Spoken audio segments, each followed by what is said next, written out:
자, 부동산학 개론. 자, 문제, 계산 문제 추가로 볼게요. 직접 환원법을 평가한 대상 부동산의 수익가액을 구하라. 그러면 직접 환원법으로 평가한 대상 부동산의 수익가액. 지금 가능총소득이 8천이다. 그죠? 가능총소득 8천. 그러면 8천에서 지금 손실 상당액과 대손 충당금 총소득의 10%이기 때문에 800만 원을 공제하면 뭐가 나오죠? 유효 총소득이 나오죠. 유효 총소득. 요건 이제 7,200 떨어지잖아요. 7,200. 여기에서 영업 경비를 뺀다. 자, 영업 경비. 자, 수선 유지비 400. 그다음에 화재 보험료 100. 그다음에 재산세 들어가겠죠? 화재 보험료 100, 재산세 100. 그러면은 700만 원이죠. 그럼 7,200에서 700 빼면은 뭐가 떨어지죠? 순 영업 소득이 떨어진다. 그래서 6,500만 원 떨어지잖아요. 자, 수익 가격 구하라고 했죠? 그 수익 가격이라고 하는 것은 자, 순 영업 소득에서 그 환원율, 그죠? 몇 프로 환원되는지를 나눠줘야 된다. 그럼 순 영업 소득 6,500만 원에서 0.1, 10%니까 6억 5천 떨어집니다. 6억 5천. 네, 정답 6억 5천이었고요.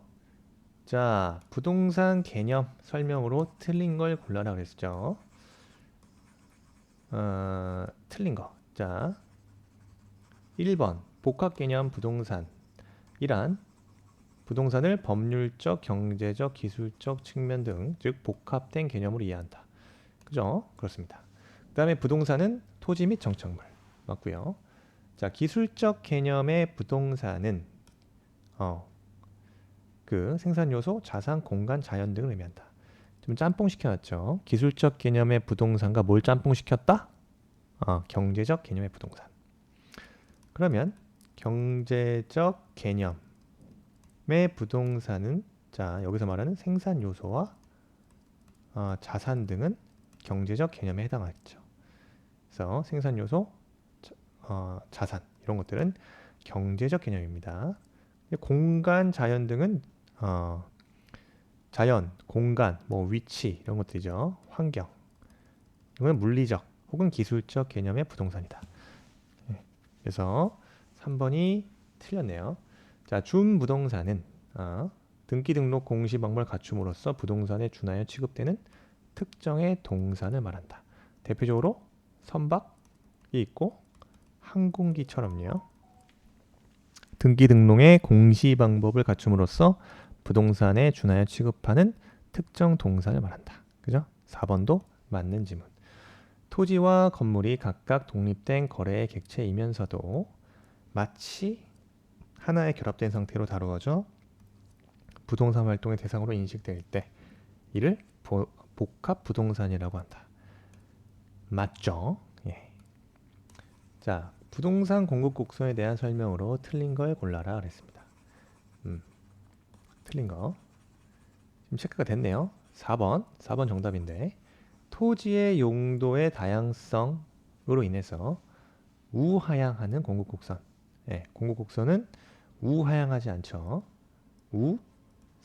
우상향하는 공급 곡선을 갖게 됩니다. 이런 것들은 그냥 틀리면 그죠? 그냥 좀 그래요.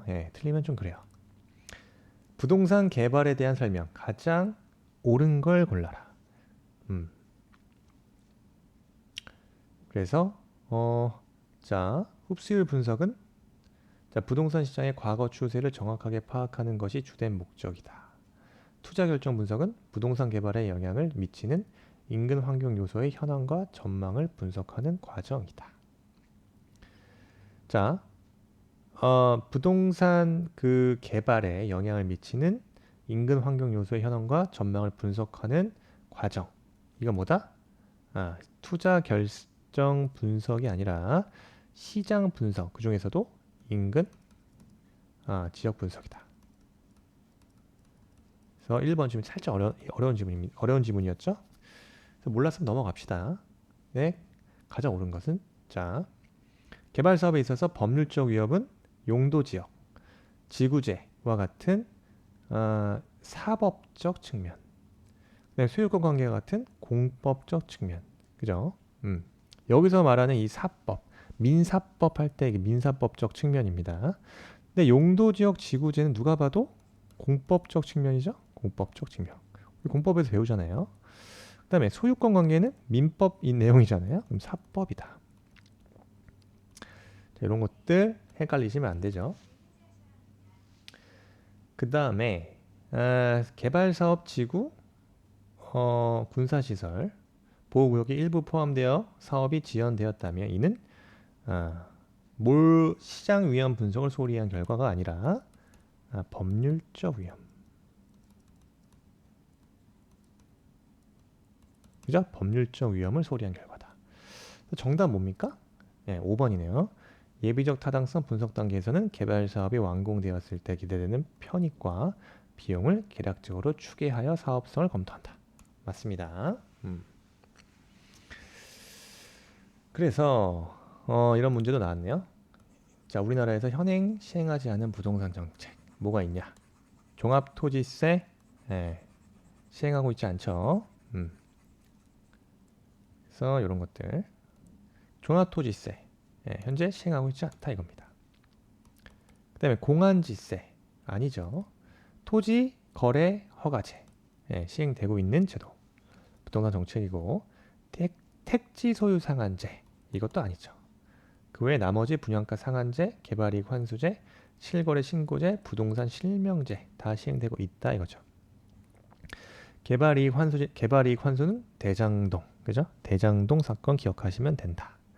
그래서 택지를 개발하고 주택단지를 대장동, 그죠? 조성을 하면서 뭐 한다? 이 개발이익은 지가가 상승한다. 수천억의 지가가 지금 어딘가에 묻혀 있다 이거죠. 현금으로 그것도 어쨌든 지가가 상승으로 인해 획득하는 이익 중에서 누가 일정한 액을 정부에서 환수한다. 환수하는 제도가 개발이익 환수제다. 그렇다. 그래서 개발이익은 어디로 갔을까? 대장동이 개발되면서의 개발이익은 개발이익 환수제를 통해서 어디로 갔을까? 어쨌든 이러한 개발이익 환수제도는 소위 불로소득이라고 하죠. 불로소득을 환수한다는 데 취지가 있습니다. 그래서 세수를 늘린다. 그죠? 이재명의 논리. 세수를 늘렸다. 그래서 조세 형평성에 기여하면서 토지나 주택 등의 부동산에 대한 투기 억제 기능도 있더라입니다. 결과적으로는 부동산 가격에 대한 안정 효과가 있다. 물론 이 개발이익 환수 제도 때문에 손실을 입은 사람이나 지역에 대한 보상 재원 혹은 이제 낙후 지역의 인프라 구축 등 공공사업 투자금으로도 활용될 수 있으나 문제가 되는 것은 지나친 개발이익 환수 제도는 뭐를 위축시킬 수 있다? 개발 자체를 위축시킬 수 있다. 어쨌든 그런 문제입니다. 그래서 기억니은 리을 정답이었고 그 다음 문제 주택 매매 시장의 수요와 공급에 대한 설명으로 틀린 것을 골라라. 자, 4번 지금 바로 볼게요. 주택 수요가 증가하면 주택 공급의 주택 공급이 탄력적일수록 균형 가격이 더 크게 상승한다. 어디가 틀렸죠? 주택 수요가 증가하면 주택 공급이 탄력적이면 안 됩니다. 그래서 기억해야 되는 것은 가격 탄력성에 있어서 외우자 그냥 비탄력적일수록 가격 변화폭이 크다. 가격 변화폭 더 클 수밖에 없다. 따라서 그림으로 이해 안 되면 그림을 이해하면 되겠죠. 주택 수요가 이렇게 수요 곡선, 공급 곡선, 수요 곡선 있잖아요. 수요 곡선가 증가를 하게 되면 자, 주택 공급이 탄력적이면, 그죠? 탄력적이면, 네. 수요가 아무리 증가해도 균형 가격 상승은 일어나지 않는다. 따라서 비탄력적, 수요 곡선이 비탄력적일수록 수요 곡선이 증가함에 따라서 균형 가격은 어떻게 됩니까? 이만큼 더 크게 상승하겠죠. 이해되시겠죠? 쉽게 그림으로 이해하시면 4번 질문에 대한 그 오답 체크가 가능하겠죠. 화폐에 대한 시간 가치에 대한 설명으로 옳지 않은 걸 골라라. 이런 문제 5번 지금 보시면 3년 후에 주택자금 5억 원을 만들기 위해서 매 기간 납입해야 하는 금액을 계산한다. 이때는 연금의 미래가치 계수가 아니라 감채기금 계수를 사용한다. 요거 하나 체크하시고요. 다음 문제. 부동산 시장의 효율성. 이것도 이제 자주 나오죠. 네, 그래서 그 효율적 시장, 뭐 약성 효율적 시장과 중강성 강성이요. 중강성 강성. 그래서 쉽게 얘기해서 효율적이다. 이게 뭐죠? 효율적이라는 건 정보가 지체 없이 가격에 반영된다. 이게 효율적이라는 거죠. 네. 그래서 효율적 시장은 자, 소위 과거의 정보, 그다음에 현재의 정보, 자, 미래의 정보 중에 어떠한 정보가 가격에 반영되는가에 따라서 약성 효율적, 중강성 효율적, 강성 효율적 시장으로 구분이 된다. 다 아시죠? 그래서 약성 효율적 시장이라는 것은 요 과거요. 과거의 정보가 지체 없이 가격에 반영되는 시장을 약성 효율적이라고 한다 이겁니다. 따라서 약성 효율적 시장인 경우에는 반영된 정보의 과거의 정보를 통해서는 정보 정상 이윤 획득은 가능합니다만 초과 이윤 획득은 불가능하다. 그러나 이런 것들 반영되지 않은 정보인 그 현재 정보나 미래 정보의 분석을 통해서 초과 이윤 가능하다는 거죠. 여기서는 초과 이윤. 네, 초과 이윤이 발생하다. 이 약성이었고요. 반면에 중강성이에요. 준강성. 당연히 과거의 정보와 현재의 가치죠. 현재의 정보가 지체 없이 가격에 반영되는 시장을 중강성. 그러면 똑똑하니까 우리들은 강성은 뭐다? 과거의 정보뿐만 아니라 현재의 정보와 미래의 정보까지 지체 없이 가격에 반영되는 시장을 강성 효율적이다 입니다. 따라서 강성 효율적 하나 이해를 하면 반영된 정보의 그 과거, 현재, 미래 정보를 통해서 다 정상 이윤은 획득이 가능하죠. 근데 타 가격에 반영되기 때문에 초과 이윤 획득은 불가능하다. 그죠? 이처럼 강성 효율적 시장 같은 경우는 모든 정보가 다 반영됐기 때문에 어떠한 정보를 통해서도 초과 이윤은 발생하지 않는다. 그러면 중강성의 경우에는 초과 이윤은 어디서 발생될까요? 여기 미래의 정보에서 미래의 정보를 분석했을 때 초과 이윤 획득이 가능하다. 네. 이것만 정리하면 되죠. 그러면 틀린 거 골라라 그랬습니다. 효율적 시장은 어떤 정보를 지체 없이 가치에 반영하는가에 따라 구분된다. 강성 효율적 시장은 공표된 정보는 물론이며 공표되지 않은 정보까지도 시장 가치에 반영되어 있는 시장이기 때문에 초과 이윤은 얻을 수 없더라. 정확합니다. 그죠? 강성 효율적 시장은 완전 경쟁 시장의 가정에 가장 근접하다. 그렇습니다. 약성 효율적 시장에서는 현재 가치에 대한 과거의 역사적 자료를 분석하여 정상 이윤을 초과하는 이윤을 획득할 수 있다. 아니죠. 약성 효율적 시장은 과거의 정보는 반영되어 있기 때문에 그죠? 과거의 역사적 자료를 분석하여 초과하는 이윤은 획득할 수 없겠죠. 이렇게 푸는 겁니다. 중간성 효율적 시장은 과거의 정보, 추세적 정보뿐만 아니라 현재 새로 공표되는 정보가 지체 없이 시장 가치에 반영되어 있다. 따라서 공식적으로 이용 가능한 정보를 기초로 기본적 분석을 하여 투자해도 초과 이윤을 얻을 수 없다 하면 옳은 지문 되겠습니다. 그 다음 문제, 계산 문제.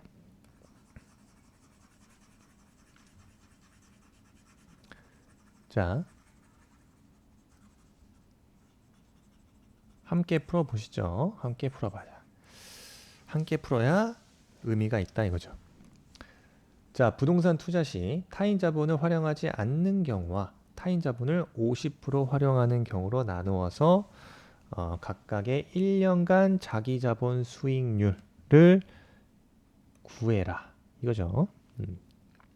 순영업소득 여기 3천만 원 나와 있네요. 부동산 가격 상승률은 연 2%다. 그럼 부동산 가격 상승분은 10억. 부동산 가격에서 연 2% 계산하면 되겠죠? 그럼 0.01 곱하면 2천만 원이 되겠다 이거죠. 1년간 총 수익. 그러면 3천에서 자 1년 순영업소득에서 부동산의 가격 상승분이 2천만 원이기 때문에 1년간의 총 수익은 5천만 원이 되겠네요. 그죠? 대출 이자율은 4%라 그랬습니다. 1년은 부동산을 처분한다. 자, 먼저 기억이요. 타인 자본을 활용하지 않았다. 이거는 자기 자본 수익률로만 계산하면 되겠죠? 자기 자본 수익률 그 계산은 자 전체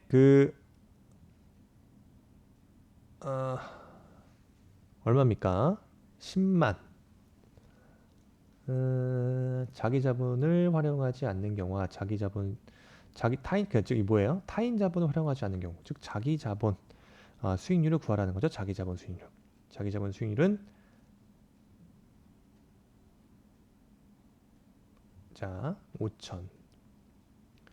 그래서 자 5천만 원에서 10억 그죠? 전체 부동산 가격 10억이요. 10억을 나눠줬을 때 0.05가 되기 때문에 5%가 된다는 거고 그 다음에 타인 자본 대출이 50% 꼈다 이겁니다. 활용. 그럼 자기 자본 자 타인 자본이 50%이기 때문에 자기 자본은 10억에 50% 반 5억에 해당한다. 5억. 그리고 자 타인 자본은요. 자 5억 곱하기 얼마입니까? 이자율 0.04 계산하면은 2천 만 원이 된다 이거죠. 자 5억에 0.04이기 때문에 2천만 원. 그랬을 때 순수익은 자 5천만 원에서 지금 5천만 원에서 2천만 원을 공제하는 거죠. 3천만 원이다. 타인 자본 2천만 원을 빼야 되기 때문에 그래서 자기 자본 5천만 원에서 지금 타인 자본 2천만 원을 뺐을 때 순수익 3천만 원이 나온다. 그러면 자기 자본 수익률은 지금 자기 자본 5억이죠? 5억에 3천만 원이기 때문에 0.06%가 나온다. 6%. 그렇습니다. 됐죠?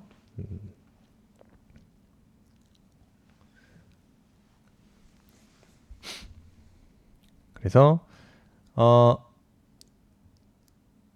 요거 타인 자본을 활용하지 않는 경우와 타인 자본을 활용한 경우 요거 살짝 어려울 수 있습니다. 이거 어려웠던 문제.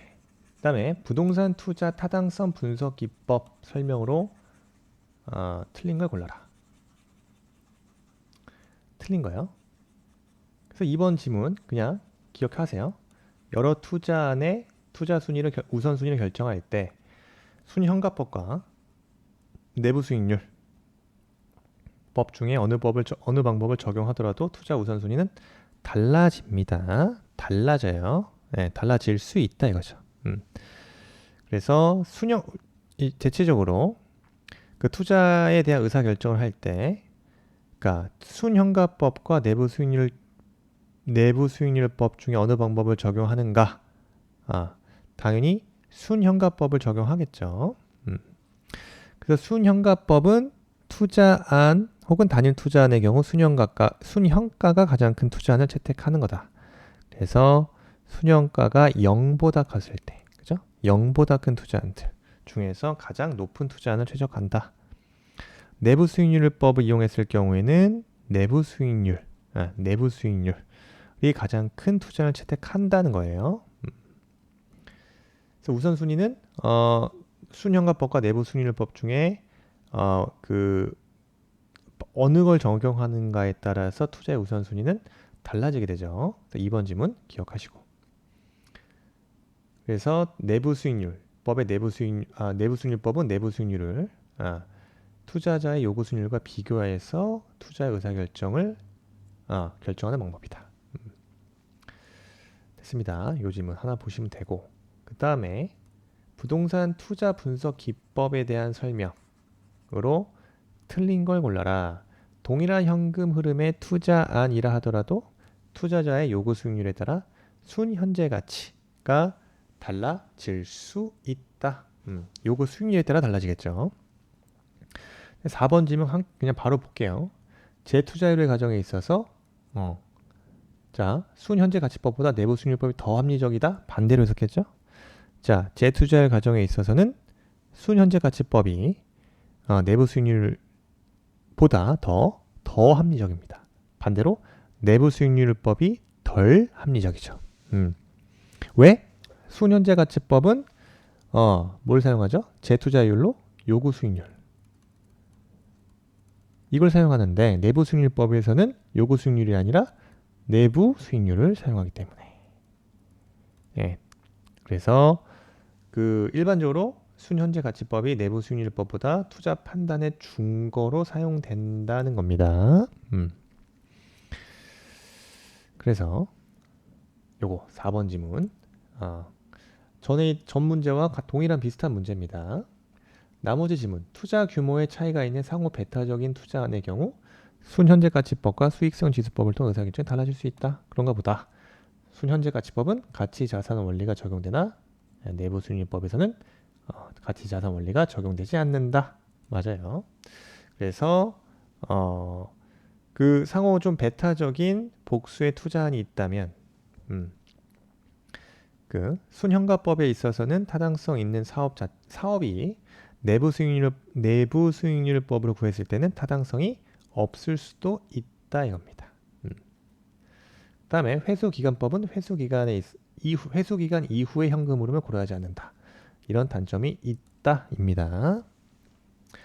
수고하셨습니다. 남은 시간도 쇼터디에서 열심히 문제를 풀어보시면 좋겠습니다.